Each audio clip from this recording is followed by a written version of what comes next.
ওই যে সরকারের যে ইয়েগুলো ভাঙচুর হয়েছে, মেট্রো রেল এগুলা নিয়ে একটা ভিডিও বানাইতে হইব। এই কথা বলে আমার বলতে যে তোলাই ভাইয়া টাকা পাঠাইতেছি, তো হে তো যেটা বলে আমরা তো ভয় পাই। আমি কিন্তু হের বাঘের মতো ডরাই। আমি না, আমাদের টিমের সবাই তার বাঘের মতো ডরায়, কারণ সে অন্যরকম মানুষ ভাই। সে ক্যামেরার ভিতরে একরকম, কিন্তু ক্যামেরার বাইরে খুব ডেঞ্জারাস একটা লোক। তারা কিন্তু সবাই ভয় পায়। ইউটিউব ইন্ডাস্ট্রিতে একটা টাইমে তার সবাই বাঘের মতো ভয় পাইতো। সবাই তার অফিসে ডাকাইতেছে।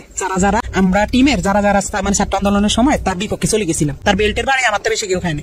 বেল্ট খুইলা আমার কুত্তার মতো পিড়াইতো। 2-3 মাস পরে হয়তো তার মাথাটা আবার ঢুকছে যে রাই কি কারো লগা আবার কিছু কইয়া লাইনি। হ্যাঁ, রাইটা আবার একটু দমক দিতে হইব।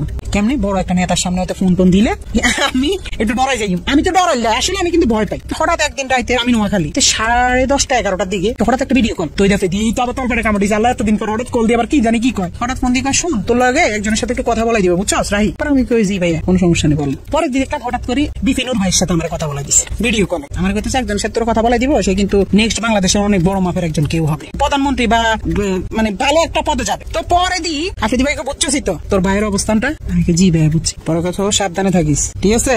আমি জি ভাই ঠিক আছে। শুধু বুঝাইছে যে তার লগে বিশাল বড় বড় হাত আছে, এই জন্য সে দেশে খুব রিল্যাক্স আছে, মানে বুঝাইছে এটা। 5 আগস্টের পরে 2-3 মাস সে আসে নাই, তখন আলহামদুলিল্লাহ বলছিলাম যে আল্লাহ সে না আসুক, সে তার মতো থাকুক, আমরা আমাদের মতো থাকি। আমরা তার কাছে যাইতে চাই না, সেও আমার কাছে না আসুক। যে মানুষ 5 আগস্টের পরে আইসা দেশে স্টে করছে, সুন্দরভাবে থাকছে, আল্লাহ তো আপনার সুযোগ দিচ্ছে, কিন্তু না আপনার ভিতরে তো ওই মনুষ্যত্ব না। আপনি শুধু রিভেঞ্জ, কারে ধরবেন, কারে মারবেন, কারে কি করবেন, আপনার মনের মধ্যে শুধু এইসব হারামি। আল্লাহ কি আমরা ছাড় দিব? এইসব কারণে তো আল্লাহ মনে ছাড়ে না।